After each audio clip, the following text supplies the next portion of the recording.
Welcome to Duke Champions. Listen up. All you ever asked for is an opportunity. You got it today. Where else would you rather be than right here, right now? Yeah!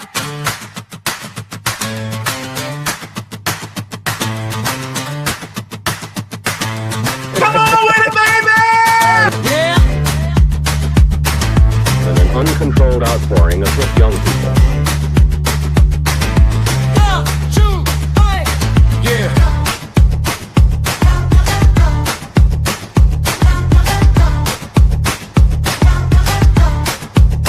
Yeah, red, white, blue, feel the cold wind blow. Breaking down the tape in the combat zone. From Orchard Park to the end zone thrown. This is Bill's talk, hard facts, backbone. Yeah. Alex Cullen with the sharp insight. Randall Cypher scheming chess moves all night. Alex Miley, big dumb animal raw. Smashing hot takes through the studio door. Stats get funky, narratives get thrown. Through champions, media, Buffalo combat zone. Buffalo combat zone. Beat it, crowd chant, let's go Buffalo.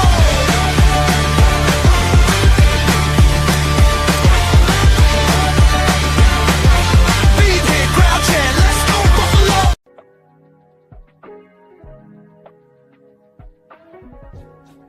For the best Italian food in Western New York, Elliot Apollos, call 716-825-3675. The Lardon Construction Group. Fubo TV, the official streaming service of Dew Champions. FanDuel, the official sportsbook of Dew Champions. For all your summertime needs, beauty pools, as well as kayak pools. CX Chronicles, your total customer solutions focused manager. W.GG, the official energy drink of Dew Champions. Hey, Sons of Erie, our artwork looks better on your walls. Hamburg Brewing, please visit our tap room on Boston State Road, Hamburg, New York. And finally, Fat Boy Surf Club for all your surfing needs. Welcome back to another episode of the Buffalo Combat Zone. We are your hosts, Randall, Alex, and Alex. What's up, fellas? Not much. Getting ready for Sabres Wow. round 2 series against Montreal. Yeah, buddy.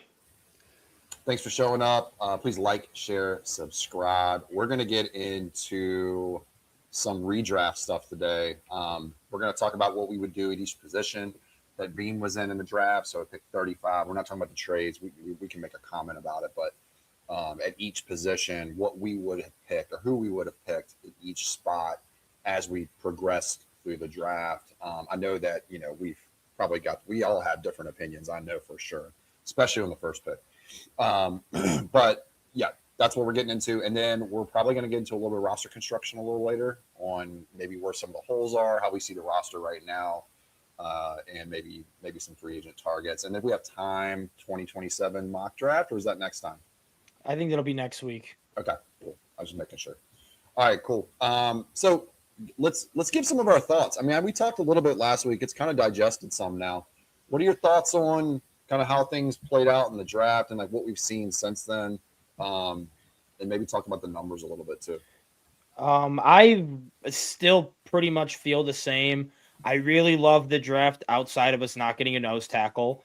I understand, like, when me's talking about nose tackle, I understand the Bills don't value it. Clearly, they think Dion can do it. They think they have the answers in-house. I just disagree. But that's really the only gripe I have. I thought they did a very good job filling in a lot of depth pieces at premium positions. And they kind of filled in a lot of holes and really set the team up next year to be really aggressive in next year's draft to go and get like the quote unquote difference makers if they want. And a class that looks to have a lot more of them because they invested in a lot of depth this year, which has killed us in the playoffs the last couple of years. I mean, 3 straight years we've had a backup corner starting in our do or die game. The last 2 with Dane Jackson and Kyrie Elam being the main culprits of our defense kind of falling apart. And Bean's like, I'm not having that happen again this year. And got a piece like that. But just overall edge, upgraded depth, got a linebacker piece, safety's much upgraded. Like our safety 2 last year would be safety 5 on the current team. Like that's how much it's upgraded. Yeah. And I think Bean's done a really good job that way. Offensive line depth, it's always important to have depth there. You saw games like Pittsburgh where we won without both of our top elite level tackles against a very good defense on the road, and we just ran it down their throat. because we had good depth and those guys were able to step in and play well. And I think things like that, very valuable. It's not the sexy pick, but it builds winning football teams. So overall, I still really like the draft. I just don't like not getting a nose tackle. And then kind of getting a little concerned that they haven't brought anyone in free agency. Like last year, it was, we didn't get a wide receiver in the draft.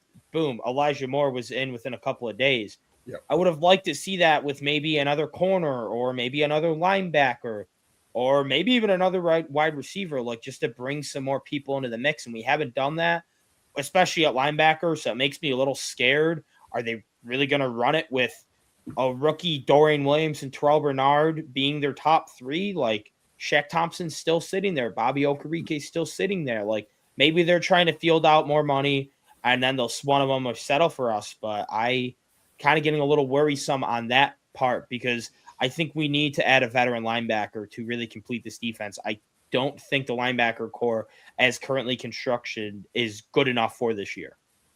I'll say this. I'll go ahead. I didn't mean to cut you off, Ryan. I'll go ahead. No, I agree. I agree overall. I think that's kind of how we all see it generally. But I think Bean kind of played his hand and told him what he thought about this draft and then how he thought about this team in two phrases. Before the draft, when they asked him how he thought this draft class was, he said specifically, you're going to get yourself guys that will fill your roster. There's not an insane amount of starters on that. And you can see with the trade backs how he felt that and where he was going. And then his second comment was cornerback, which I think we still need to figure out, is that cornerback was the biggest need coming into this draft. So that really tells on what I would like to believe is the conversations that Bean and Leonard had in between this offseason and before the draft, is how Leonard is going to use all these guys. And Leonard just must be, because Miley, I agree with you with the nose tackle, but if you look at the Denver Broncos front line, sub 300 all over the place, right? So Leonard must have given that okay to be like, yeah, we don't need that nose tackle because I'll make it work with the guys that we have and beefing up on the line and things along those lines. So I do think with Jim Leonard coming as the defensive coordinator and him probably going through last year's draft class where we barely drafted an offensive piece, was like, how are you going to use those pieces? And then they worked it together as a combo, and they're just going to make it work. I'm not saying it's correct because I'm with you on your side, Miley, but that's just, I guess, how they view it, and we just kind of have to watch and see. Yeah, my concern, yep, I'm glad you brought the linebacker thing, because I'm when we talk about the roster construction later, that's a conversation I think we need to have about, do we see this? We're going to run with at least 6 defensive linemen, okay? And I call them all D tackles except for Landon Jackson, right? He's part of that group there, right? So do we run with 7, only go 4 linebackers? I don't feel comfortable with that personally. However, I do think linebacker will be the one we go for, right? You would think so, but if he thinks that 4 linebackers is all we're going to roster, he may think that his 4 are in the room. How much, both of you guys, how much confidence do you have with Andreessen taking a step up in this style of defense? That's probably the biggest. That's probably the biggest question when it comes to He's this, a special team. He's just good for special teams, nothing Well, else. kind of I don't really want him seeing the field that much, but I want him on the roster because he is good on special teams. Yeah, he's a good tackler and special teams players. That makes Yeah. sense. But how many linebackers got injured last year? So, like, the expectations of him taking snaps has to be included in those conversations pre-draft. So that's why I feel like 5 is the number. But I mean, we do have a log jam at defensive tackle in some ways. I think that's part of the reason there's no nose tackle coming, right? It's like, do you roster 6 or 7? You roster 6, you're getting rid of an investment that they made over the last 3 years, right? Either Dwayne Carter, Mathis, Landon Jackson, or there's one more. Carter Durant. and Durant. Yeah. Durant. So one of those 4 has got to go home. Now, if we roll with 7, none of them have to go home. And if we roll with 7, then you have to decide if you're going to roll with 4 linebackers or only 3 outside corners. And I think that they're going to roll with, since corner is such a big need, I feel like they feel like the more pressing needs to bring a CB4 in versus a linebacker. Well, it'll be a linebacker 2. Here's the thing about that, though. D. Alford can play on the outside. And if they want to try and Jordan Hancock more at nickel, Jordan Hancock, like the Cam Lewis world, they may see D. Alford as boundary CB4, Yeah. and then Yeah. Hancock as Alford's backup. And when they said corner was the most pressing need, is they just really wanted boundary CB3. And I think that because if you look at the safety types they brought in a lot of guys who can kind of be Play nickel slot. safeties, like big Exactly. nickels. So I think, and with them bringing Alfred on a 3-year deal, I think they kind of see that as someone who can play on the boundary if needed. And I think that's a way for them, I guess, to kind of save a roster spot. Their starting slot can be their CB boundary 4, which they couldn't do in years past because as good as Teron was as a slot, he could not play on the boundary. No. Alfred can. Yeah, I wonder too. Well, I would say Alfred can. I don't know if it's I don't think it's like an ideal situation, but it's CB4, so I guess it doesn't matter that much. It just needed a body who can play serviceable at that point. We did pay him like a starting nickel, right?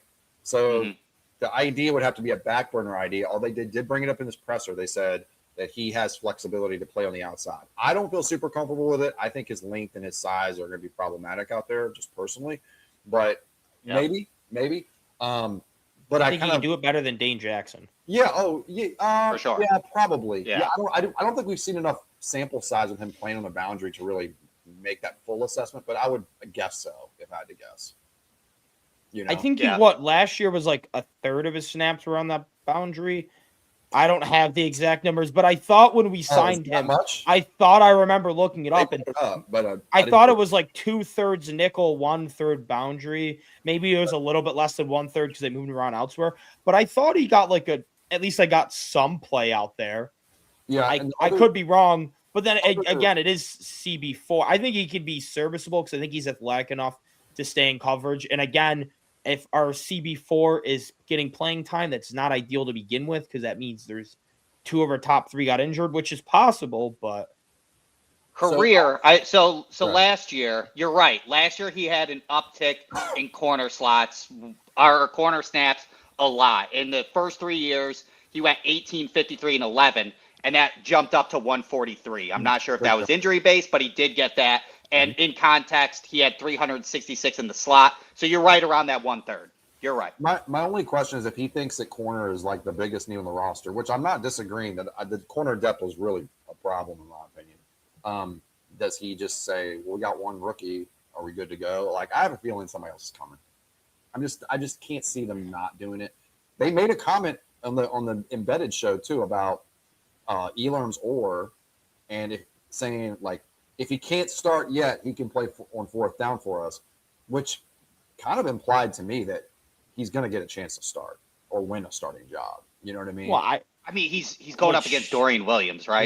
I think he's more polished in coverage already than Dorian. Agreed. Probably. Agreed. I think they probably, unless they bring in like a Shaq Thompson and Okereke, I think that Elam Zor and Dorian will be like matchup based. I think early downs you'll see more Dorian. Third down, 100% Elam Zor would be out there because even though he needs coaching, him already this raw is better in coverage than Dorian. Yeah. But and he's got Dorian, the athleticism to fly for sacks as well. Yeah, exactly. I love Dorian like as that run stuffer, but him in coverage he has yet to show me he can do anything. He just gets so confused and so out of position. It's so easy. You get any like misdirection on any type of routes, and he is just lost. But that's also my question now is when it comes to like the linebackers and the D tackles. We were talking about rostering, and you're like, one's got to go. It's like I kind of feel similar to the Andreessen and the Dwayne Carter situation, where it's like you can cut them and probably find a serviceable person that could be an upgrade pretty easily between those two. Yeah. So what are the conversations that we're not seeing that where their faith is in those two players? Man, it'd be cutting Buffalo Joe would be like kind of like a shot to most Bills fans. Yeah. Even though I get it. We could have drafted Tolak. Red Murdoch was Mr. Irrelevant, and I know he wasn't local, and Andreessen was, local, but Dolak was local as well. Yeah, Dolak was local too. Yeah. My thing is that we need special teams guy like Franklin. He doesn't get talked about. He's probably a lock to make the roster purely for special teams. Yeah, I think I think a 6th wide receiver is probably a lock to make the roster for special teams reasons until and then Shavers. It's basically gonna be like a Sherfield or Hardman, and then they'll get cut as soon as Shavers is back. think Andreessen's one of those guys that's special teams.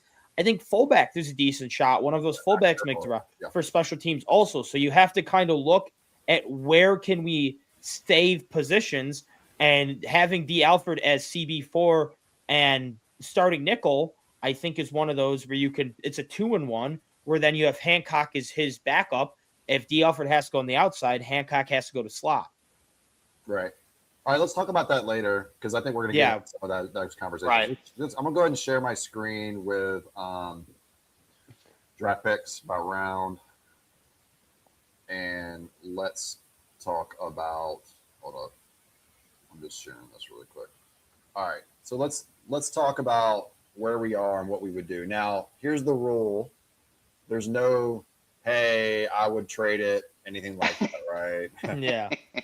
Try to get mine out of the way. I would trade up to 23 and get Casey Concepcion. Yeah, exactly. Moving on. No, we already did that poll. I'm just kidding. I already did that poll, and you even agreed with me that our poll was better. I know. The assumption is the players are gone that are gone. It's not like, hey, we passed on TJ Parker in this pick. He's now available at 62. Let's get him. It's none of that. Okay. Yeah. So that's the other thing. So I'll start because mine's gonna be more scratched than y'all's. I said this before the draft that I thought edge and receiver were the more logical things to do, just because I think the board fell a certain way where I thought we could get good D tackles later. Out of the edge guys who are available, I've always liked TJ Parker. I think that's the pick I would have probably made if we're at 35. Now, if we're 26, I may have done a different thing, right? I probably would have traded maybe up a couple spots for Casey if he was there. I may have even taken Omar Cooper just because I really like Omar Cooper. So, but because we are in a trade back situation, I'm going to stick and pick with TJ Parker. I think that's, to me, makes more sense than D tackle, but that's just my mindset with roster construction, is that you take the high value positions early. And I thought he was the best edge left. In my opinion, he's a 3-down player. I don't think we value just these situational rushers, which is a lot of those out there in this draft. I thought there were a lot of good ones, but I just think TJ Parker to me is a better all-around player, and he's only 21 years old. There's a lot of room to grow. There's no length issues. There's no size issues, and I just like the player. The more I look at, the more I fall in love with the player itself too. I think he has legitimate edge rusher, maybe not an elite edge rusher, but an edge rusher 1 potential if you don't have an elite edge rusher. An 8 to 10 sack a year guy. That's kind of for me, I would have been Cade McDonald. I don't value going premium positions as much. I value just getting the better player and filling whatever needs are on the team. I just kind of think that I see a lot of the top teams in the league. They're like, we'll just take the best player and we'll make it work. He is just going to have immediate impact. And I think Cade, especially with now team, I think Cade McDonald would have had the biggest immediate impact, because what is the biggest hole on the team? Our ability to stop the run. Yeah. A lot of that is because we didn't have a 2-gapping run stuffing nose tackle. He would have been perfect. Also, it would have taken him away from Houston, which is what I was very scared about if we didn't take him, that Houston was going to. And Houston did take him. And now I am deathly scared of ever facing that defensive line and defense in general, because they don't have a weakness. Probably the best defense since the Legion of Boom, in my opinion. It might be even better than that. Like that defense, not fair. And that's part of why I want us to get McDonald, but also the fact that I think he was the best player available. He would have filled our biggest need. And yeah, that's basically it. All right, Randall, what do you think?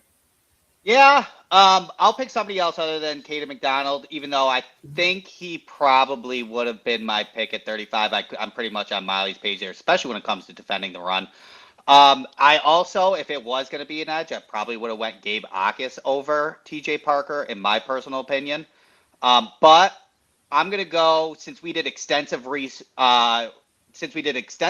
on him and the amount of capital that Brandon Beane made his way into this, even though I love Caleb Elam-Zor, probably would have gone. I was very comfortable, and I thought it might have happened of us taking Jacob Rodriguez right here. I thought that all the trade backs and the maneuvering was to suffice for a linebacker to be taken there. I thought it could have been a flip in the script of how in 2024 we were leading and we had so many turnovers. We dropped incredibly in turnovers.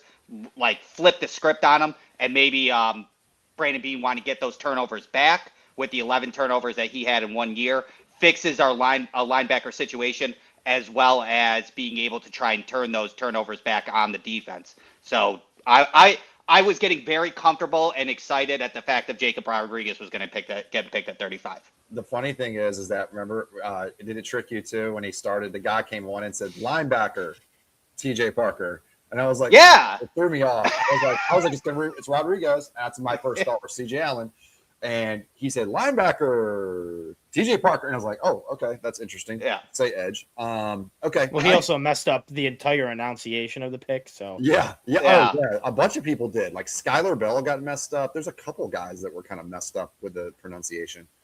All right. So if y'all want to pull up in your own background, like the same thing, just so you know who's available, who's not. I got it. You know what I mean? Okay, cool. Yeah. We can ask. All right. I'll start. This is a trade. We traded up for somebody, right?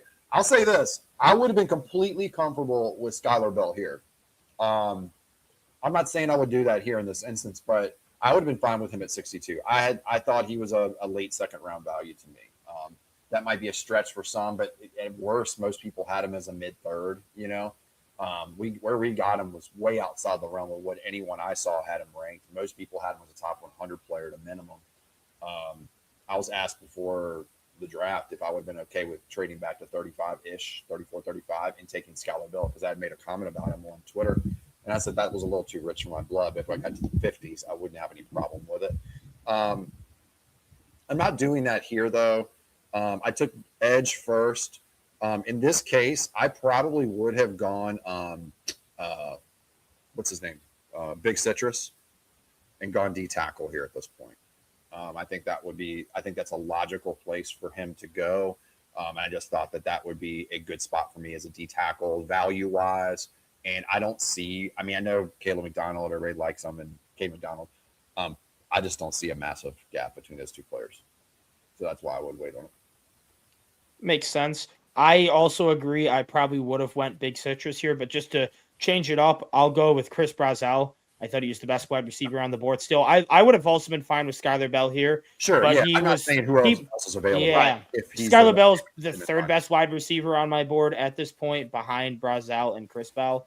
So I would have went with Brazzell. I think he has the best translation as someone who can win on the outside, like it's separating wise. That he's a pretty smooth route runner, and would have liked to see him with DJ Moore. I think they're both outside separators, but they do it in different ways, which would have brought some versatility to our receiving room, and that's who I would have went with. There's a bunch of guys available. At that point, there was no the receiver run had ended too, right? I think linebacker run is already done too.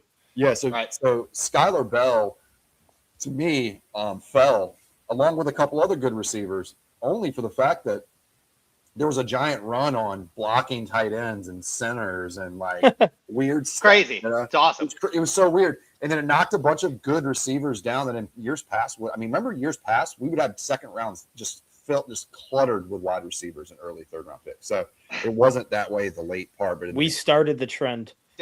We did for sure. Has anybody go ahead. It's a second trend we've started in the Josh Allen era. First one was the nickel corner with Teron Johnson, and now it's the blocking tight end with Jackson Hawes. It's almost a third because we were kind of the front runners of the 6 offensive linemen too. Which then the 6 offensive linemen for the tight end. That swapped into we've had the forefront of that. I feel like this is great though. If they're leaning into blocking tight end as the new trend, fine. Like, I'm not that scared of that. You know what I mean? If they were leaning into like 4 wide receiver sets every time we get on the field, I'd be a little more scared of that, but whatever. So I think it also has to combat with why big nickels are becoming such a big thing. Right. You need someone who can deal with the extra tight ends. How can you play base? Bishops out there now. There's not a lot of like is it Bullock who plays for the Texans? Yeah. Not a lot of those type of safeties anymore. These smaller kind of like center field types. There's a lot of just interchangeable parts. I think it's interchangeable, but I think it's starting to make a comeback, especially with big nickels. That you could. I think they're trying to look at how can you go single high to really fill up that box, sort of thing. Yeah. All right, what do you think, Randall? What would you do here after taking? I mean, can I cheat? We traded up. I just trade up 5 more spots and get Emmanuel McNeil Warren. Like Or he should Anthony not have Rose, yeah. fell to 58. I would have jumped to 57, and I would have drafted Emmanuel McNeil Warren. That would have been our safety. Cheater. Yeah, okay, I won't. Yeah, you I would can't. have gone Dominique Orange. I would have went Big thought about Citrus. I think right there. I think that was exactly. I thought we were trading up for Big Citrus at that point. To be very honest with you, I thought that made sense. Yeah. So yeah, that was like that perfect spot where Big Citrus was there. So, Yeah. yeah. Alex said we can't do that, and then you're just like, oh no, we're doing that. Yeah. We're But gonna this is the only time we traded up, right? So I was like, well, Yeah. Yeah. Also, this 102 because we didn't have a third rounder. 102. I like the Jude Bowery idea. I would take Skylar Bell here. At this point, I like him better than Brennan Thompson. I'm more of a fan of what he can do as far as versatility goes. I think Brennan's going to be, although Brennan plays on the outside a lot as a boundary receiver. I just don't have a lot of faith in that as much in the NFL level versus a lot of the free releases he's getting in college. So I would take Skylar Bell here in this pick, just for 23 picks early. Exactly what I would have done. I'm trying to think if there's anyone else. Maybe one of the D tackles, Daryl Jackson Jr. Right there, yeah. Maybe Grayson Halton. I guess going based on how Bean likes his defensive tackles, and they met with him a lot, and the Oklahoma defensive coach connection. But yeah, I would have just wanted Skylar Bell here. I think once once as soon as Chris Bell went off the board, I think all Bills fans were just like, all right, where Skylar Bell train it is. Yeah. What about you, Randall? I would have taken Genesis Smith here. I think Genesis Smith would have been a really good pick. Even if he did not play this year, he would step into that single high free safety look and really, really open up Cole Bishop and let him do whatever he needs. So I would have took Genesis Smith here. Okay. We all did our pick. Yeah. Okay. Cool. Just making sure. 125. Okay. So I was like looking at Roller here for a second, and I was like, well, he's already gone. So, man, I don't want to like overlap. I'm going to try my best not to pick the same guys we have here on the board. I mean, I guess we can, but I like Caleb Elam-Zor here. I think they're the best picks at each. Yeah. Like I thought that they are for sure. And I'll do a backup after that. I would go ahead and take what's his name? Genesis Smith? No, the safety we actually drafted. Oh, Kilgore. Kilgore. I would take Kilgore after that. I liked him a lot pre-draft. I thought he was a third the round. Consensus was top 100 all day, and I still haven't heard why he fell. Yeah, and it sucks to take all the same guys, but I feel like that's what I would have done. Absolutely killed it. Right. Yeah. He had I agree. Part of the draft here, Yeah. If I had to guess why Kilgore fell, is I think the NFL saw him as a safety and not a nickel. And I think the versatility option of the media and everybody had them intrigued to put him in top 100. But I think maybe the NFL only saw him as a safety, which Brandon Bean agrees with. Yeah, and I think that because he played mostly kind of this big nickel role in college, there isn't a lot of concept, right? So you see it, well, I think he can do it. He's got the athleticism to do it clearly. But what did he play before this past year? Because he wasn't the big nickel last year for South Carolina. Because Eminwari. Yeah, because Eminwari. So he took Eminwari's spot. I mean, I don't think he played as much before at all. I don't think he was like. Yeah, let me check. Because they had him listed. I did not do 2 years on him. No one had him listed as a safety in on the draft sites. They were all corner every single time. Oh dang, he was a 3-year starter. Let's see. He played. Because I know he wasn't obviously the big nickel under Eminwari, but also in Buffalo, he has the best mentor because he plays the exact same style as Chauncey Gardner-Johnson, just maybe without the attitude concerns. Yeah, mostly in the slot when it came down to it. He played 1382 career in the slot, 238 in the free safety, 541 in the box, 24 in the corner. That's quite a bit of mix. That's quite a bit of mix. That's experience. Chauncey Gardner-Johnson. Yeah, just maybe not as much free safety. Yeah, but bigger and faster. For sure. Well, he's not bigger. Actually, it's weird. CJ is not small. I thought he was a little guy. He's 210 himself. Yeah, no, he's got some. He has got some pop to him for sure. Yeah. All right, so Randall, did you pick one here? or no? I love those picks. I can't honestly. I think we Yeah. stole round 4 overall, so it's hard to kind of outpick Brandon Bean here, which is kind of funny to say. But I don't think I could outpick him. Genesis Smith, I guess. Jude Bowery, Yeah. Jude Bowery, I thought was fine. There's no offense. Yeah, I think to him that's a not fine putting pick as here. well, I for think that was sure. a really good pick at 102. I just wouldn't have thought of it during the draft either. Like, it wouldn't have been top of my mind to do. I would have probably done that later potentially. Yeah. Maybe even. I do think they wanted Austin Barber, and Austin Barber went before there because they did some work on Austin Barber, and I think they were eyeing him. I also wanted Austin Barber. I think Same here. I did too. There's a sneaky. Yeah, well, I definitely did. I know you did. Yeah. There's definitely a sneaky chance though that they really did just draft him to compete at left guard.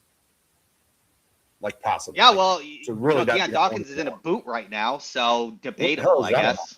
I don't know. Things just keep getting worse for him, man. I don't know, dude. I'm starting to get kind of annoyed with it. I just want to see him hit the field. I not really him putting and too Keon much Coleman into are it. kind of the same for me. Not in retrospect, but just get through the summer and then just go play ball and let's just figure out where you're at. Right. Dion being in a boot, it's a nothing burger to me. They probably did some sort of cleanup. Right. Yeah, I bet you they found something like on a physical during some practice or whatever, and they're like, all right, let's clean this up real quick. Yeah. And he'll be completely fine by anything important. All right. Let's do 2 more because the 6th and 7th rounds I really don't care about. All right. We're at the Kilgore pick now. Kilgore. Honestly, Kilgore. Yeah. We already took Kilgore earlier. I didn't. Oh, you didn't? Okay. Yeah, but he wasn't but we're doing it based on all the other picks are the same. So in this scenario, we took all the other players, so Kilgore's available. Let's take Kilgore. Yeah. Oh, I see what you're saying. Yeah, that's fine. That's if he's there, that's what I would do as well. And then we got one last one with Zane Durant. What do you think of that? We haven't talked much about this as kind of our last one. What do you think of the Zane Durant pick generally? I mean, I ran to my computer to look to see how big he was because I didn't know. I mean, I've heard of him, but I never looked at his size, his profile. He is interesting. For me, he's the definition of boom or bust. His explosion, his athletic profile is absurd. It's been absurd for 2 years. Everybody has known about his athletic profile when it comes down to it, but he's not built like an NFL player. So can his athleticism outbeat his arm length, his size, his weight, and things along those lines? Can he always be the low man wins? Can you always win with the first step to slash through that interior? Yep. I personally don't think so. I think it was good value when it comes to drafting him at here. I think I had him around 130, 135. So the value was there, but I just don't. I'm more pessimistic that he'll work out in the NFL than optimistic, but it was good value. Okay, cool. Yeah, at that point, you're late 5th. I mean, what do you do? Right. I would have went nose tackle route with Tim Keenan, or I would have double dipped at wide receiver and went and got Malik Benson. That was my pick. Yeah. And Yep. honestly, punt returner. Yeah, that's true. I would have probably double dipped as well at some point at receiver, especially that late in the draft. I mean, you're not getting any kind of starters or any potential real depth at that point. You want to get somebody who's actually going to make the team for what he does, because I could see somebody like a Benson making this team instead of a Trent Sherfield, Yeah, because the special teams. And then he has an upside as a receiver later Hardman, but better. I want to share one more thing real quick because we were going to talk about. We're not switching out the punter. We love the punter. No, I'm not doing 6 and 7 rounds. I think I don't know who I'd pick over next guy. I was having trouble remembering who I had already chosen in my own head because I'm old. No, we would have taken Trey Smack the pick earlier, and then I would have taken Aiden both Fisher. Florida players. Yeah. I would have taken Aiden Fisher over the punter all day. Aiden Fisher I thought was the best coverage linebacker in the class, and he went 2 picks after our Reed Adams pick. Why am I not? Hold up. I have a roster with color coded here, so I want to bring that up. Hold on real quick. Image file, share screen.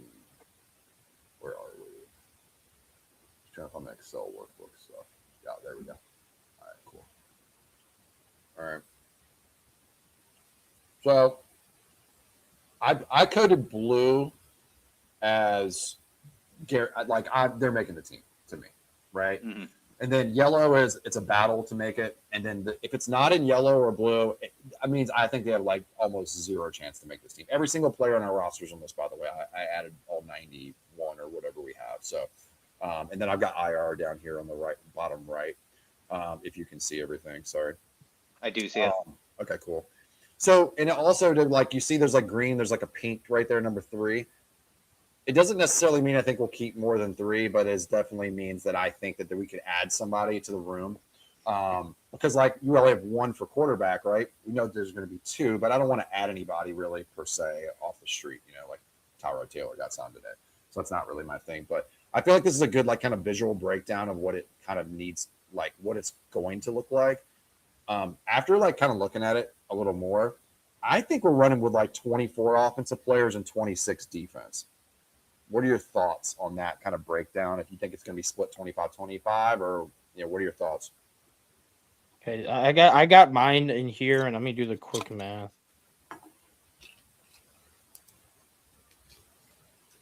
I have 24 for offense also. Okay, yeah. But I got for Go ahead. For quarterback, I got both Allens. For running backs, I got Cook, Davis, Ty Johnson. Then I have Acker making it for fullback. Wide receiver, Moore, Bell, Shakir, Palmer, Keon, and Sherfield to make it until Shavers comes back and he replaces them. Tight end's the same. And then the offensive line's the same, except for I have Cushenberry winning that battle between him and Van Pran Granger. Right. I don't see us having a 5th tackle or 4th guard because Bowery has the flexibility to do both. Mm-hmm. I think that'll kind of be like Alfred maybe being the duo position to save a roster spot. I think Bowery could be the same way. He could be your 4th guard and 4th tackle. So you don't have to waste a roster spot there. I think out of this list, I see a backup quarterback, a fullback making it, a 6th receiver, and then 1 more random offensive lineman, which means it could be Cushenberry, could be Armaj Reed Adams, could be a free agent. I think that there's potential there. So I really do think this battle, and if you see all the yellow over there to the right, is a battle for 1 spot between Lunt, Clayton, Armaj Reed Adams, Nick Broker, Lloyd Cushenberry, and Cedric Van Pran Granger. I think they're all fighting for 1 spot. Yep. Yeah, I think I agree. Yeah. Do y'all think there would be any more than that? I could see maybe them running with 25, but I just don't see like on defense. We need too many different spots now. I feel like they we need that extra. I haven't thought about doing 23, but I didn't want to get rid of a fullback. I didn't want to run with 5 receivers, and I didn't necessarily want to run with only 8 offensive linemen on the roster. Because I mean, like we're gonna roster 9 for sure. Yeah, we're not rostering 8 O linemen. Yeah, no way. Yeah, I think I'm pretty much on the same page with you. I definitely think that's going to be 6 wide receivers, so that's where I was trying to figure out. But yeah, let's talk about that. Let's talk about like the position. We'll get to defense in a second. I think Kyle Allen, we're probably all in agreement. He's probably going to win this job. Yeah, I think they're going to give Buscelli more than his own fair shot to try to make it though. Jackson Acker versus Van Sumeren. I think it's going to be an interesting battle personally. I like what I see from Acker in college. Yeah. I was very confused about the signing of Van Sumeren, and I get it. With 2 straight years of injuries, I don't know how much his athleticism will hold up, and I feel like his versatility and athleticism is what's intriguing, but we haven't seen a lot out of it. So I did like what I saw out of Acker overall. I would like that rookie to develop with Buffalo as a rookie sort of thing, and I think he can do it. So I'm with you. I wouldn't be surprised if it's Van Sumeren, though. I wouldn't either. And I think Acker, the thing with him is, from what I've seen anyway, is he can actually run the ball. And Gilliam could never do that. Not really. Gilliam's a tight end that we converted to fullback, where Acker actually runs the ball. And he runs it pretty well when he does it, So I like that flexibility of like actually having somebody who can actually get the ball and run it. Right. Always being. So can Van Sumeren. So I wonder if that's the idea, right? Yeah. Absolutely. Yeah, I'm just saying he's better than Gilliam at running the ball. Oh, no, I agree. Yeah. And for sure. Yeah, he's a super athlete. What are your thoughts, Miley? Yeah, no, I think Acker makes it over Van Sumeren because of he's kind of more versatile, I think. healthy, price points better. Yeah. A lot of reasons to do it, and we can kind of develop him. Younger. I think he can come in and be like a really high end fullback, just from what I've seen. He was a good receiver out of the backfield too. Like, I mean, he's got good size. He's about 240. Like, he's a big boy. All right, receiver wise, what do you think happens here? This is, I think, the question that most people have when it comes to the room itself. We all agree it's going to be 6. I could be 5, I guess. I don't think they want to do that, but the 6, like, what are y'all thinking? I think Gosnell. I put Gosnell and Virgil in here for a reason. I think that they have some flex. I think it's going to be Sherfield because of the chemistry and the proven special teams upside here in Buffalo, as he's been on the team before to do that exact role. Yeah. And I think they'll just go with the familiarity there and go Sherfield. I think Buffalo's pretty excited about Mecole Hardman. I kind of right now am leaning towards Mecole, but I could definitely see Trent Sherfield as well, and with the return ability. Yeah, Sherfield's got that gunner ability. It's a battle, like what you want. Do you want to return gunner? Nicole's probably the more. I guess he's probably the better receiver. It's hard to say though because they're so different. Like they're kind of bad at it. I don't know. I kind of want Sherfield to make it so Mecole can give his number 1 to I don't want a number 13. I don't know. Do you think they would let Skylar Bell already flip it though? That's the thing. Yeah. It's like, yeah. It happens. Doesn't it happen all the time? August and they sold enough Skylar 13s. There's What's the one? That would suck. I'd wait to buy your jerseys just in case because it's going to. Well, they might do. You get a free number change at that point. He calls him in college. He calls himself Uno and stuff all the time. Like he clearly wants the number 1, and Mecole is clearly not trying to give it up. So, which is crazy because he thinks he can make the team. He's like, "Well, I'll get this up to you." Okay, I think we're probably all in the same boat. Trent or Mecole is probably the option. If I had to lean one way right now, I'd say Trent. Like honestly, I think they're going to give punt return duties potentially to Kilgore. Interesting. He had some muffs in college, but from what I heard, that Beamer just kind of threw him out there and was like, "Do it, no practice," and that's what happened. So I don't know. I could be wrong. He had 2 returns last year. Yeah, he said he wasn't even supposed to return. And 2 muff punts. Yeah, 2 muffs. That's what I'm saying. But I heard that was the case. I don't know. I mean, I think he returned a few more the year before. 2023, he had 9. Yeah. And then, the 2024, he had 1. Okay. But I mean, he's got speed. Yeah. He's got he's very fast and big, so he can break tackles. I'm not opposed to that. Yeah. I don't love the muffs. Don't get me wrong. I just think I heard there's a possibility there. And he even mentioned it, I think. So do you think we bring in another player off the street for guard or tackle or whatever to compete in this group? You think this is it? Yeah. This is the group. Absolutely. 9 of these guys. So we have 8. Who are you betting on to make it? We got 2 center only guys. I think Cushenberry. He has more flexibility to play I was going to say the same. Yeah. I'm thinking Cushenberry's too. It's either, to me, it's Cushenberry or Maj Reed Adams or Travis Clayton. I'm sorry, or Chase Lunt. I don't like Chase Lunt, but I think they do.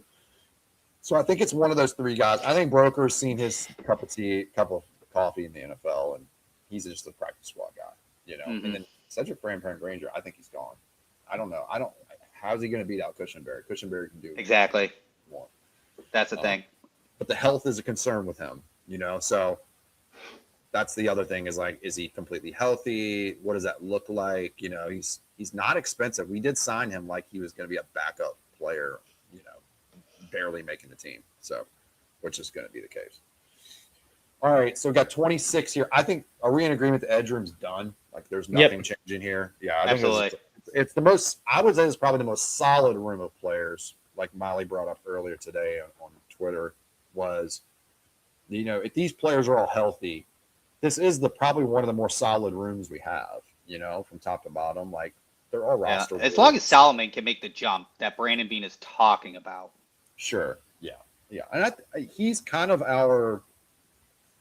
he's not as good as like our Mason or these guys, but he's that kind of style of player anyway, right? So they may have technician. At Troy. Yeah. I mean, they might have had him in mind when they were like, we're not drafting one of these specialists. True. We've got a guy that does some things like this, All right, this is probably the biggest question: defensive tackle. Are we in agreement that the top three are Ed, Dion, and TJ? Yeah. Yep. Like, there's no way they're either any of these guys are getting cut. We know that. I think these is a fair bet that all these guys are going to be starters at this point. Yeah.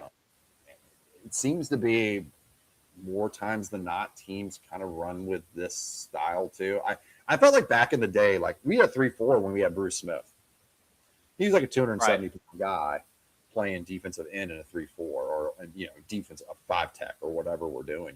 So it's a little different now where we have 3 guys. 2 of them are pushing 300, and one's way over 300 pounds. So, do you think we run with 6 or 7 here? Is the question.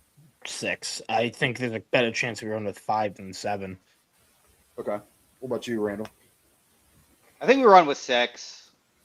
I don't think it's out of the question that we run with 7 based on what we're looking at, but definitely not 5. Joe Marino said we could run. He predicted the other day on his show they could run with 7. He actually predicted 7, which I thought was crazy. But I think the question would be what happens in the camp when it comes to Landon Jackson overall. Or, I mean, Zane Durant because it's a late pick. But, who wins out that battle because they might be fighting for a similar spot at that point. So, Landon Jackson is going through a body transformation, a position transformation, even though he played a little bit of the 3-tech at Arkansas. So how does he look in the camp might depend on if they don't want to get rid of one of those guys. Would be my guess. Because I don't think they're getting rid of Fedarian. Dwayne Carter. I think Fedarian is the odd man out because I think they're moving Carter in the backup nose tackle and they have Dion as the starter, Carter as the backup. Yeah, well, because I don't think Fedarian can play anything other than nose tackle, and I think they would rather have their guys be more flexible. And I think they said as of right now, Dion is the starter, and they've also talked about how Dwayne's bulking up and how they want him to being backup nose tackle. It's kind of what they thought about it last year before he got injured. Right. So I think Landon's pretty safe to make it. I think Durant, decent shot. He makes it. I think the battle's between Carter and Mathis for the backup nose tackle. Yeah. If they decide to only keep 6. Personally, if it was me just making the choice, I was the GM, I would cut Landon Jackson. I just don't think he's a great fit. But because I hate these body transformation things. Like if you're adding 5 pounds, 10 pounds, okay. But if you're trying to change your body dynamics of how you're built, he's a lean big guy. I mean, if they're trying to make him gain 15 pounds of muscle or extra fat or whatever, what does that take away from him? If I was going to do it, I actually agree with you, Miley. I think that they don't want to miss out on their investments of Dwayne Carter and Landon Jackson for sure. And then Zane Durant, they just drafted him. It seemed like Leonard had something in mind for him when I was watching Embedded. He seems like we had a plan in place, just do these things. It feels like he has this idea for him. And then Mathis, even though we paid him, I actually like Mathis better than all of these players, by the way. Right. I think Mathis is the best. I think he's the worst. I think he's better than Carter. I know you don't. Yeah, I think Fedarian can plug in well with that nose tackle. I agree. Yeah, I think the other thing is they've kind of shown us that they really don't care that much about a true nose tackle either. So then it kind of sways me in the other direction. I know they just paid him first, but I think if I had to bet money if one guy gets cut, I'd pick Mathis probably just because of the kind of the structure of how they have things and the investments they've made over the last 2 years and 3 years in the draft. Yeah, I mean, I like the flashes of what Dwayne Carter did when he flashed, but he is coming through 2 injuries, and I'd be curious to see how his offseason goes in competition-based, especially with other than Ed Oliver. Sure. Dion, TJ, Dwayne, Landon, and Zane are all TBD where they end up on the line. Yeah. So it's so where are they going to go and how's it going to work out is a question mark. So Zane Durant was a late pick, close to 200.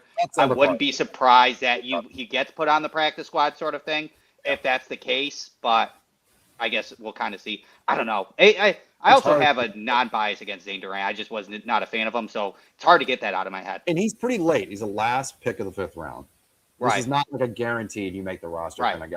I'm just taking from the standpoint of, I think we lost Miley, the standpoint of somebody who they made a comment about on the show about him having a plan for him and all this other stuff. And he is kind of an Ed Oliver clone, like Ed Oliver, He is.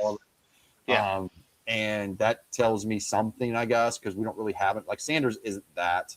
Right. Neither is Carter. But like I said, if it was me, Mathis to me is the best player of this group for sure. I like him better than James Carter. I tend to agree. Yeah.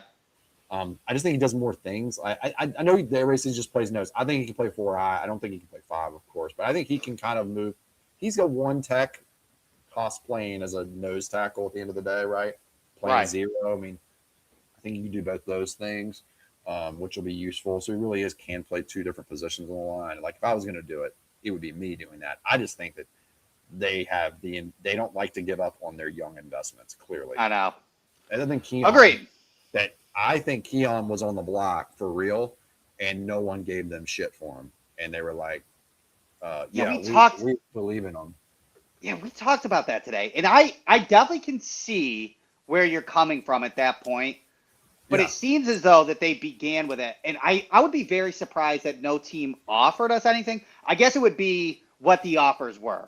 Right. So were they offering a 5th-round pick for Keon Coleman sort of thing is an absolute no. Like, I wouldn't do that as a GM. Sure. And my outlook for Keon is just watch and play. Hopefully you do something, and then you'll be serviceable for this year sort of thing. So I do agree. I mean, it would be just very comical to go from our owner throwing him under the bus to trying to PR flip that, to trying to trade him, and then trying to PR flip that trade. Right. That's like Curb Your Enthusiasm humor. Yeah, it really is. You play the music in the background while it's happening. I agree. I just, it feels like they took some calls. Clearly, somebody asked about him. I think this is my guess. Somebody offered up a 7th-round pick. Yeah, maybe a 6th at best. No one's giving up a 5th for him. That's when I think it's when your value starts going up a lot in the draft is when you get to 5th round. Most 5th rounders make the team, especially in our team. 6th round, it's not a guarantee, So I think that they probably entertained it. No one gave them anywhere close to that. And they were just like, it's not right. It'll make us look bad to do this anyway. We need to make it worth our while. Somebody offered up a 4th-round pick. I think they would have done it and said, hey, we just got offered too good a value to pass this up. Somebody really wanted them, and we kind of let them walk. But 2nd-round pick or something. I mean, that would be if someone offered them if they got offered a 4th and they didn't take it, I'd be kind of pissed off. Yeah, I'm curious of where the market was because, like, when we were talking pre-draft with Keon, and even like around the circles of like some top people that were going around, 4th was the biggest round that was being talked about for Keon was 4th round, and then even people were asking me. Would Bills trade him for a 3rd? And I was like, holy shit, we would do it in like 2 seconds flat, without a doubt, sort of thing.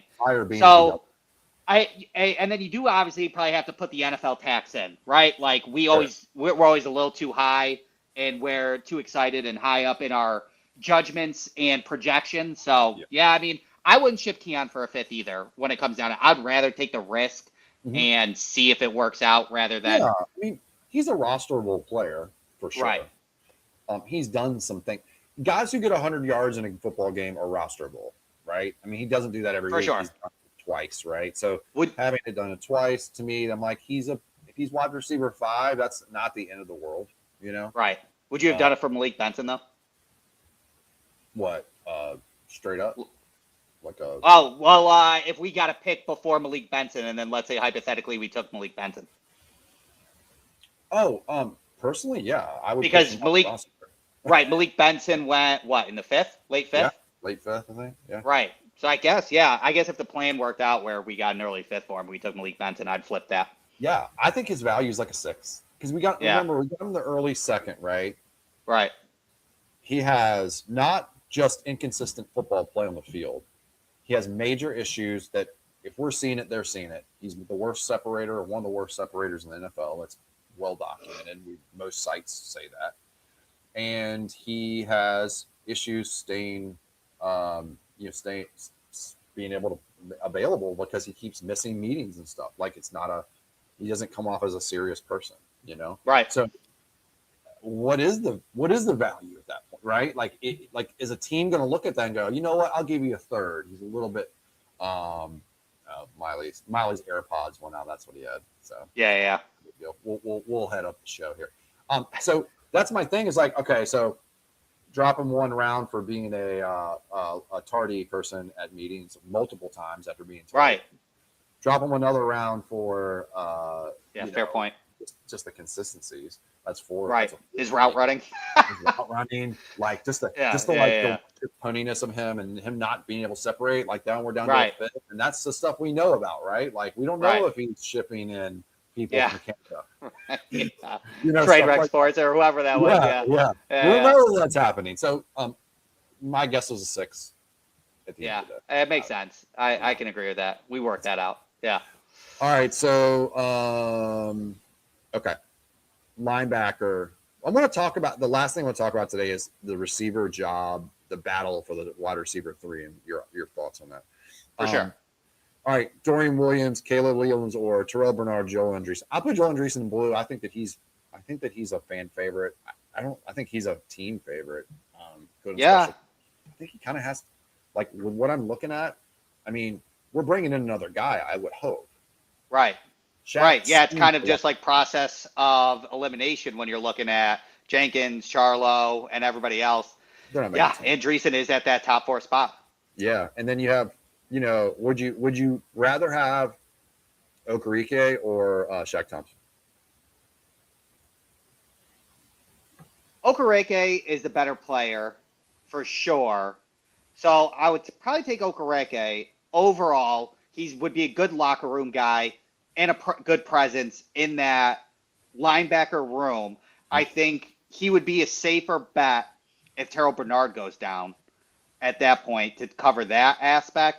Because then if you're getting Shaq Thompson, then you're kind of moving Caleb Elarms over, right? Because then you got to run Shaq Thompson and Caleb Elarms If you have Okereke, you could run, you could kind of be more versatile. So I would say that, but I mean, that's my preference too. They're not that much difference in age. I thought that Thompson, 31, almost 32, and Okereke just turned 30. So it's not like they're that crazy different. Right. I think Okereke, in some respects, is a little bit overrated of a player. There's a reason the Giants moved on and went with Tremaine Edmonds. For sure.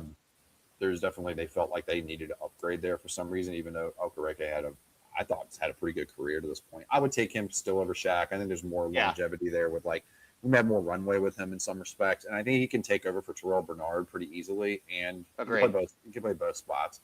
So yeah, that's kind of how it go. My question is whether they do it, because I'm just surprised they haven't signed Shaq yet. To be honest, wouldn't that just be seamless? Sorry, your offers didn't work out. Just come back to us. Yeah, I wonder if he wants too much still. I wonder if he thinks he's holding out $7 million a year, and we're like, no, we'll give you 4. Right. What could you make a number up where he gets signed, let's say hypothetically week 6? How quarterbacks can do that at times, where it's like, I'll wait till somebody gets injured, they need to pick somebody up and go from there. But then you're still going in the back of the linebacker chart. So and he's still making less money because it's game by game, right? So even if they pay, he's gonna end up making similar money that we were offering in the beginning, right? Yeah, I don't know. That's confusing. Doesn't make sense to me either. I think he has an overinflated view of what a 32-year-old linebacker is worth in the market. He played so good for us. He did. But the injuries. If you didn't have injuries, right? If you had a quick resurgence without your injury history, then there's a world where you're like, okay, he probably can go 2 more years. Sure. But the risk of the injury is too much. Yeah, what are we talking about how long he's going to be playing? He's not playing to 35, 36, 37 years old. We're talking about 1, maybe 2 years worth of work. Right. He needs to kind of realize that where he is in his career is not going to be, it's not this anymore. It's not this, I'm a starting middle linebacker for a contender every year. Right. He's not Bobby Wagner. He's not these guys that, could go to 36, 37 years old and still do that. That's just not who he is. Okay, corner. I know we brought up the D'Alford thing earlier. I just don't know. It doesn't feel right to me that he would play both. He's the first guy and the slot. I don't know. It just doesn't feel right. My pushback on this for that, which I agree, is really it would be in a pinch, which is also terrifying at that point. based on what we've had to deal with. But like, this is his real NFL contract. He had to scrap to get this contract, and he's worked hard for it. Yeah. But with that being said, his slowly move up into the NFL could be a detriment taking a full-time position and being able to perform at the contract that we gave him. So I do agree with you where he's got a floor that NFL has seen. Do you manage to not hit that floor, and can you play worth your money? Yeah, because he's old too. He's like 28 or 29. Yeah, he had to go through the CFL and everything just to get for the Falcons, get back to the NFL, and then he finally worked well with the Falcons. Yeah, and that's kind of my thought is like, I just think it makes too much sense. I'm not saying it needs to be Trey White, right? But there's a lot of guys on the market right now that are boundary corners.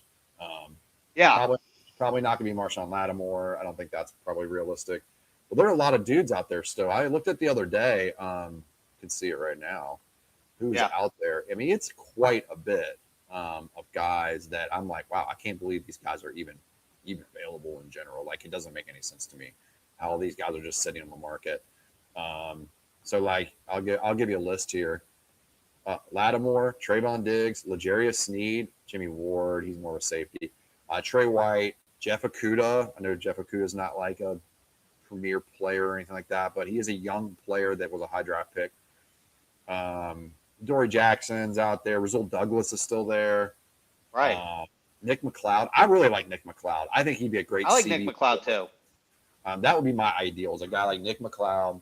He plays boundary or field corner, and he is somebody who has shown he can stick in the league now. We brought him in originally, and he's left and shown he can stick.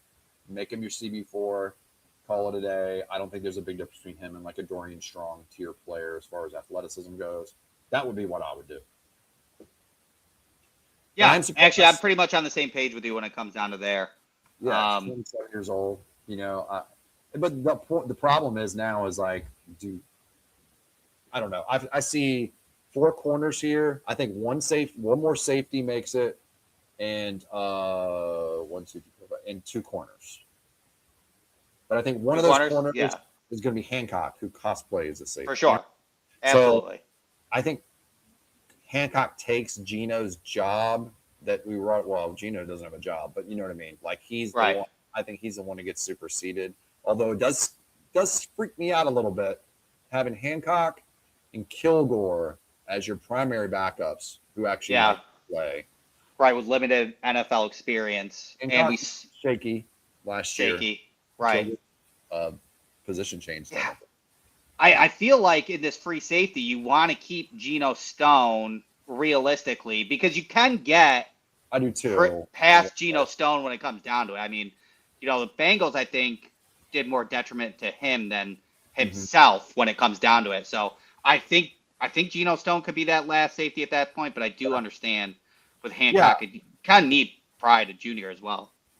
I know. And that's the thing. I think one of these, I feel like Toriano is, I'd like for him to be on this team.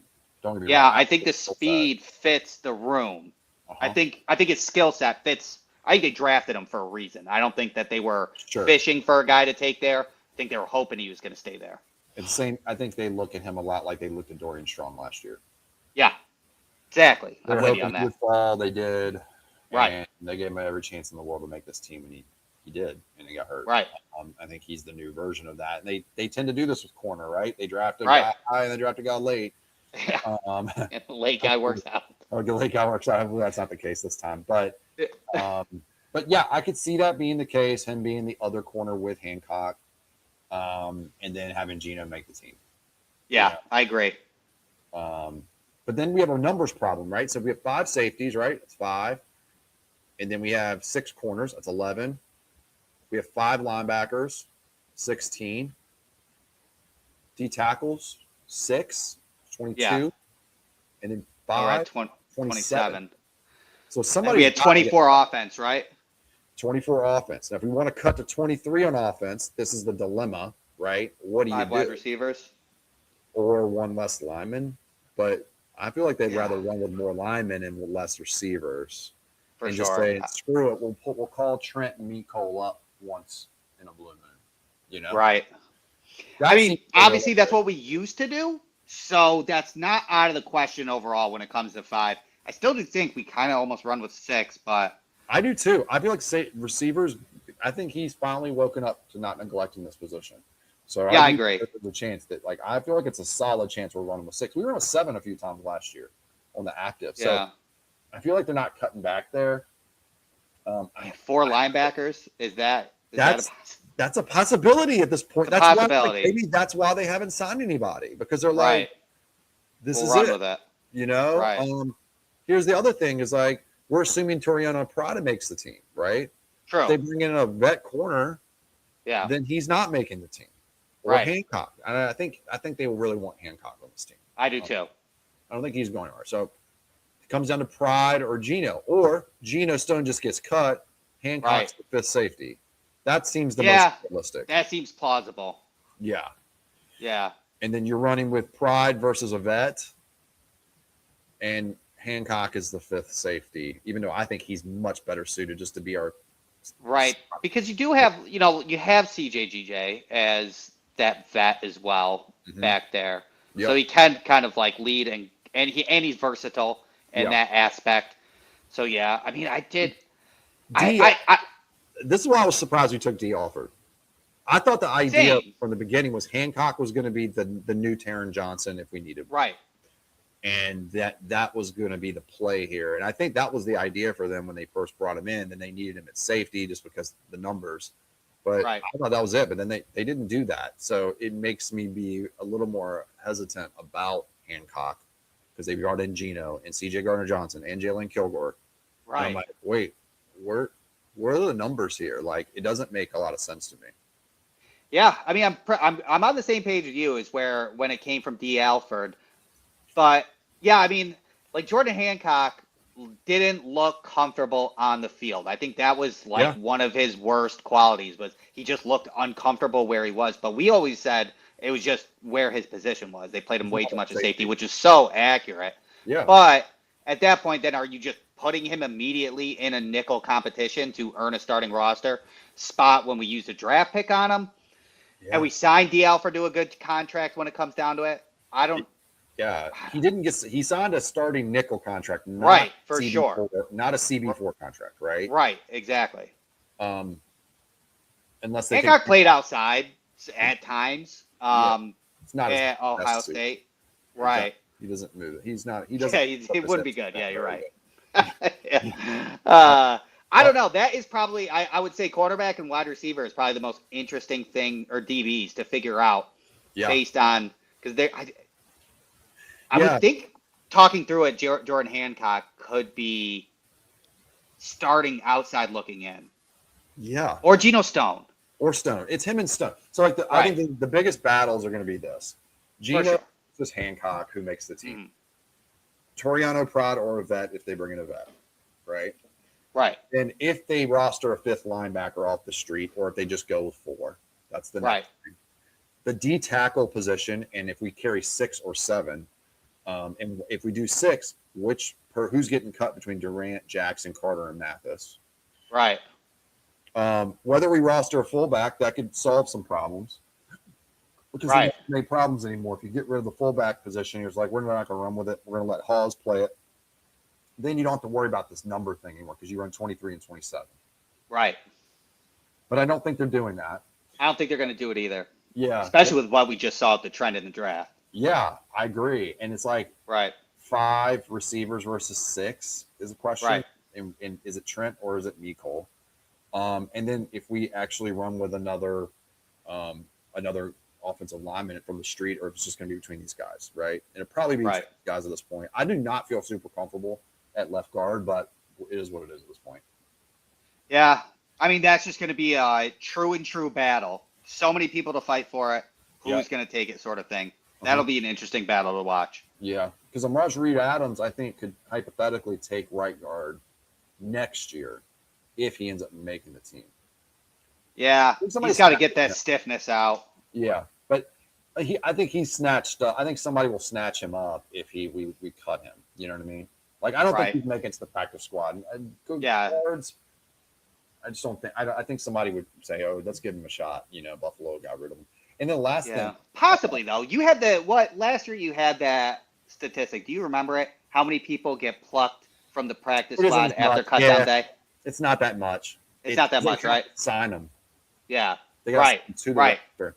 So right. it's either they leave the place they're comfortable with on a practice squad, or somebody claims you off waivers. So they're most likely going to stay on your practice squad if no one claims them, and not many people actually get claimed. Right. Because they already have certain spots. So you might be right. Maybe he makes it back. And I mean, a lot of guys have, right? Broker, Yeah. Guys like that. So, and then the other thing is, do you think there's a real chance that Bass can get challenged by Trujillo? I would like to think so, but I don't. Overall, like I don't either. straight brain, I would say that. no. I just don't think It's he just can do that. crazy. Like Bean talks about Bass like he's there. Like we Yeah. got him back, and I'm like, okay, cool. Like You're sure. the only one that's confident. Please kick straight. Like Jesus. Sure. Exactly. Even when he's making kicks, it's veering Right. to the right or left. Like it's Right. never like when Prater was kicking last year. I know he doesn't have as big of a leg. I don't care. Like I don't care if he kicks 60. Just give me like barely 50, and I'm feel Yeah, pretty 40 to 49. Be consistent. Man, all his kicks just look so good most of the time. Like he has a few that Right. kind of veer off, but man, he was just kicking right down the middle. When he makes them, he makes Yeah. them. You know? His misses were horrendous. Yeah. But there was like 2 or 3 misses, right? It was really just 2 or 3. Everything else was perfect, you know? Yeah. Like right down the pipe. 100%. I look at Trujillo's stats in college. It's not that impressive. Like Yeah, he's no. the team. Good kickers Yeah. get picked up, and Right. not a great kicker. He's going to lose that job unless they bring in somebody else. It's going to be Bass, and that's going to scare me all year. But All day. maybe he gets lucky this year and finds his way. But we're just going to have Yeah. to say for it. I mean, the last real season we saw, he bounced back, right? Realistically, if you take it as Sure. a bounce back, he bounced back. So maybe Okay, he keep that yeah. confidence, but not kicking for a full year. I guess, I mean, kicking is kicking. He wasn't so, confident all year, though. Remember that. right. He hit Right. that 60-yarder, and it was like you In the could see Dolphins. the relief off his chest. That was like week 12. You know what I mean? Right. So hmm he wasn't confident. I don't think he fully ever got his confidence back. That's the thing with kickers, like being a golfer. Like when you're in his 100%. head, man, like you can tell Yep. he's always in his own head. Like he never Right. feels super confident. Like I got this. It's never money like that. So that's just a trait I hate in my kicker. So All day. okay, last point real quick. I'm just going to stop sharing it. What do you think? This will just be our last thing we talk about. Who do you think is going to win receiver 3? And do you think Skylar Bell has a chance? Definitely think Skylar Bell has a chance overall. If you're fighting for Josh Palmer and Skylar Bell would need to show true separation, in my opinion, to beat out Josh Palmer. I obviously think it would have to take a couple weeks to figure that out. I think Bean will implant Josh Palmer immediately in the wide receiver 3 when it comes to target and snap share in the first 5 weeks. Yep. But then I think if you can look at tape and understand if Skylar Bell is getting open more frequently, then you just flip it and you call it, sort of thing. Especially, I mean, Palmer is 11 million on the 3-year APY. Yeah, I think so. 11. Yeah, 12.5 or that something. sucks when it comes overall. Like, so Kinda have because to play him. right, exactly. So You gotta where's Bean's head with that? I do think that Palmer can make his resurgence as long as he stays healthy. I guess that's a crazy thing. I think he can be Palmer can outbeat Bell. That's fine, and Bell can be the wide receiver 4. That's a good problem to have. That means Josh Palmer's healthy. Sure. I agree. I think it's going to be Palmer at least for the first 4 or 5 weeks if he's healthy. The question is if he doesn't. I don't have a lot of faith that he'll stay healthy. He just showed me too many little. I know it's small stuff, but like little nooks and nicks and crannies. It just didn't feel very. Didn't feel very like solid when he was in the field, and like I always feel like something was missing. And he gave us some flashes. I know Miley likes to talk about Falcons. Yeah, like Miley's like it was 1 rep. he was going to break out. Look at with one catch. I'm like, yeah, but he's known to do that kind of thing in the Chargers and then just disappears. So I don't necessarily think he's breaking out. I think he is who he is. If he's healthy, sure. I think he's probably going to stay wide receiver 3 all year if he's healthy.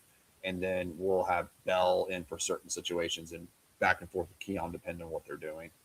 Yeah, that's the beauty about Skylar Bell, though, is the versatility. Yeah. He is, we talk about him like he's going to be Stephon Diggs, but the ability to be another outside guy that can handle some manufactured touches, Don't think he's Shakir. Like we've talked about, he's not Shakir, but he has the Shakir-like abilities when in manufactured touches in his hand. Yeah, so the ability to have both of those on the outside, Uh-huh. and then defense is having to figure out left or right sort of thing, I think is a huge positive. He kind of is a player. He's good at everything. I wouldn't say he's excellent at one thing, right? Right. But he's got the skill set where he can literally back up everyone and you not really miss much in terms of style. 100%. That's why he's important. So I could see him being receiver 4 right off the bat, but getting a higher snap share than maybe a Palmer, because every time somebody comes out, he's the one that comes in and replaces the guy, right? So he's like picking up snaps everywhere throughout the game, where he's getting 20 snaps in a game. And Palmer might get 20 as well because of all the different things we do. Right. And, the other two are just getting all the other snaps. I could see that happening for sure. If Palmer gets hurt, I think he can be receiver 3. I think he's going to step in. Like that's one of those things where if he goes down, I'm not going to sweat the small stuff when it comes down to it, because he can definitely step in. Yeah, that's the good news. Like in the years past, as soon as Shakir goes out, we're like, oh my God, what are we going to do? Right. Or Palmer goes out, we don't have anybody else. Now it's Shaver's time all the time, Right. And it's Shaver's ended up being that kind of auxiliary piece. I think they're probably going to make Keon do those things. I think they're overselling us like he's going to be the best thing to have. I think they're going to be like, this is your niche. You're going to be a 50-50 red zone threat, and you're going to be in to block in the run game, and you're going to play it where he's the receiver. Turn him into Mac Hollins. Yeah, like he's a receiver tight to the formation. He's running little slants. Right. He's doing I call it like the dirty work receiver. I think that he can do those things probably, as long as he's willing to do it. He's maybe a little too personality-wise. Exactly. He's not a diva, but he's like a little too alpha personality for that role. But he's going to have to adjust. You want to stop doing the gritty stuff? Start being better. Let's be honest, right? Yeah. Like you can be, if you want to be a wide receiver too, become a wide receiver too, but you're not, sort of thing. Right. Yeah, I totally agree. He's also like, I know he's working with Stevie Johnson. I don't know if that's going to work out. They're just totally different movers. Right. Keon's very stiff. I'm never going to fall for people running in shorts. Wide receivers running routes in shorts. I've seen this story before. I watched Caleb Douglas for the Dolphins. Yeah, I saw that today too. I'm like, oh man, he's fast, great. He's right. Don't try to sell me. He's not the biggest reach in this draft. Sky Moore, right? Yeah, Sky Moore. Yeah. So I don't know. We'll see. I think that Keon can finally carve a place out for himself potentially if he's willing to accept it. But he's never going to be an ultimate in a high-end separator. He's not good. He's not. It's weird. He's not. You would assume he's strong, like when he's running through traffic and in the mud. He's always turned around and he struggles to get guys' hands off of him. You know what I mean? Right. He's just not good at those things he should be good at. So it's like, what can you do for us? I know. That's the most surprising thing, right? Like, how are you at 6'4", 215, getting 5'11", 190 cornerback get you in the first 5 yards? Yeah. That seems insane, right? Yeah, tying him up. And when he gets by people sometimes, they always recover super quick. He's not elusive enough at the stem. Right. And it's like, he'll get around and you're like, oh, and then the guy will get out in front of him, literally running his route for him. And then he doesn't know how to divert and get the guy away. He's got to use his physicality to do that. He's not going to out quicks these guys. So I don't know. I'm interested to see what it looks like. They're going to fall for it again, though. Trust me. Yeah. The summer videos are going to be rough. Keon again today just looked great. I'm like, I'm not getting sold on 100 yards. You get 2 back-to-back 100-yard games. I'll be like, I need more. Let me see week 14. I do agree. What will be fun to see is Igbinason on Keon in the summer because he's handsy. They're gonna get in a fight. It's gonna be awesome. Yeah, and he's the kind of guy that will completely lock up Keon. Oh yeah, and he's a shit talker. He's a trash talker. I like IGB. I liked him pre-draft. I looked at if you look at who was chosen corner-wise after him, they clearly had a type they liked. For sure. And they just valued him. There's a couple other guys. Wasn't your boy from was it South Carolina or Arkansas? Julian Neal. Yeah, he's a longer guy too, but he's also, I mean, that's just pick your poison. Who do you For sure, right? it's still Because some Igbenison differences. has more of the man coverage. That's the thing. Is Igbenison's way more man than Julian Neal sort of thing. So I get it. Drop off. I mean, at the corner, if like what you think of Neal versus IGB, or maybe one or two other guys right there, depending on your style points. If you think he's the last cover press man corner and that's what you want, you got to take him there. Because I mean, would have been a corner run eventually. Yeah, Takario Davis, zone. Yep. Dalen Everett can play both, but I think IGB is a better player than both those I think guys. IGB is a better player too. Julian Neal, more zone. Yep. Got Jalen Husky, who's going more safety. Yeah, I mean, I agree. I get it. There's a drop. I do like IGB. My only thing is like he still needs to figure out his body, which is weird. Like if you see him do drills, he doesn't look comfortable in his running, but he's talked about it and he's just like, this is what I do. Like this is how I run, sort of thing. So when I was scouting him, it was more or less like he's awkward, but if he just does what he does and he's familiar with it, then that's what it is. And I thought him not understanding his body is why he was getting like 15 penalties in 2024, but he dropped that to 4. So I'm all in on him. Yeah, I feel like he didn't have he doesn't flip his hips and run with people. I feel like very well. I feel like he goes for recovery. Yeah, he does. He recovers, and then like he's fat. I mean, he's a good athlete. For his size, especially like he's long. He's really long. He's almost 33-inch arms. Like that's impressive. Dope. Really we're trying to compare him to Kyer. Kyer wasn't that long. Go look at his numbers. He's like 31.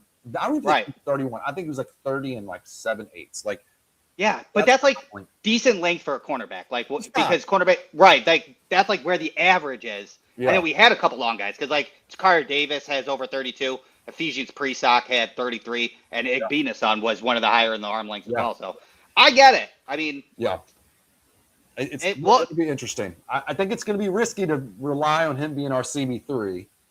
Yeah, it'll be interesting. And it'll be interesting to see what Bean does in next year's draft as well, because it seems as though he played this one really well in terms of letting the board fall the way it did and the picks that he made. So it'll be interesting how he works without McDermott in year 2 as well. And the last point about that, with the board falling to him, I think that we make too much about this, like not being a good draft. Well, I think when people say that, they mean it's not good at the top. There's never 32 first-round grades, right? Right. First-round grades ran out quicker. But I will say this year, I felt like the receiver depth was better this year than last year. I felt like there was a lot more depth at edge this year for sure, 100%. like good edge players. And I think that those go deeper this year than last year. So he got 26, and he's thinking there's not much difference between pick 20 and pick 55 right now. For sure. Why am I sitting here drawing at straws? I'm just going to get a bunch of assets for this because I know the strength of this draft is where I'll be picking, and I only have one pick between now and 91, Right. And that's the smart play in that case. And then you got lucky with Skylar. Bell and Kilgore were pure luck.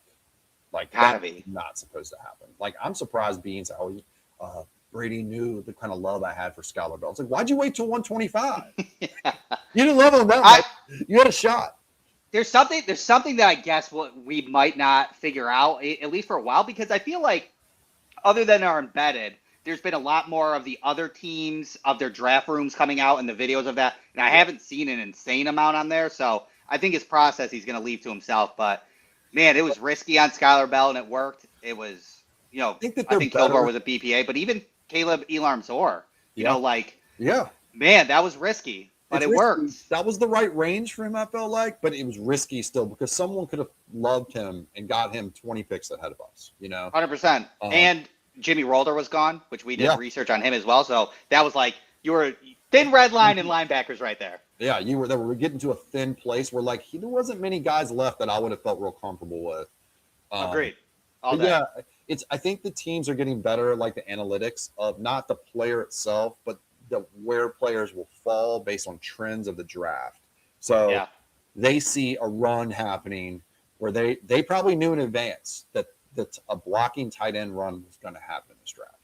Where teams are just snatching tight ends that nobody had ever heard of for like a round and a half, right? Like in coaches' meetings and stuff like that, like getting that vibe, They knew from the center position was going to fly off the board, even though no one was talking about the center position barely at all pre-draft. So it's like, they're seeing these trends that may or may not happen. They probably assumed that a bunch of these receivers that were like late second round grades were going to get shoved down a little bit based on team needs. And dude, they got a lot more time than me. They're looking at teams going, oh, well, from pick 45 to 75, if they take a receiver early, this team takes a receiver early. We're not, no receiver. Right, you can cross them off the list later on. Yeah, exactly. No, that's smart. Like, Yeah. Probably doing that while the draft is going on. And that's probably a lot of the reason they can find guys late that maybe wouldn't have happened. But guys like, Bowery got taken in 102 for a reason. I mean, offensive linemen are valuable. And I think I thought he was a top 10-ish tackle in the draft. For sure.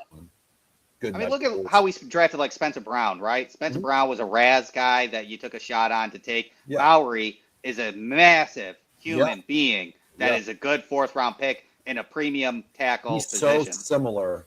Right. Dion, he's very similar to Dion. He's very similar to Dion. Very similar, yeah. Size-wise and everything. Now, he's bigger all day now, but when he came out, he was a lot leaner. Athletic, and Dion's has freaky long arms. And Dion's actually short of 6'4". He's like 6'3" and a half or something. That's all. But the rest of it is very similar to me. And like, I agree. Even as a tackle, but he's probably slow on it. He's slow on his sets too, which is so funny. Yeah. It reminds when I was watching after the draft, because I didn't do a lot beforehand. I was watching. I was like, oh man, I feel like this is Dion Dawkins I'm watching right now. And it's a 4th round value, So I'm with you. All right, man. That's it for the day.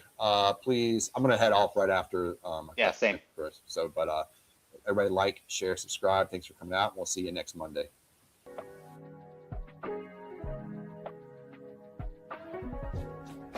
For the best Italian food in Western New York, Elliot Apollos, call 716-825-3675. The Lardon Construction Group.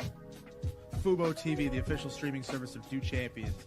FanDuel, the official sportsbook of Do Champions. For all your summertime needs, beauty pools, as well as kayak pools. CX Chronicles, your total customer solutions focused manager. W.GG, the official energy drink of Do Champions. Hey, Sons of Erie, our artwork looks better on your walls.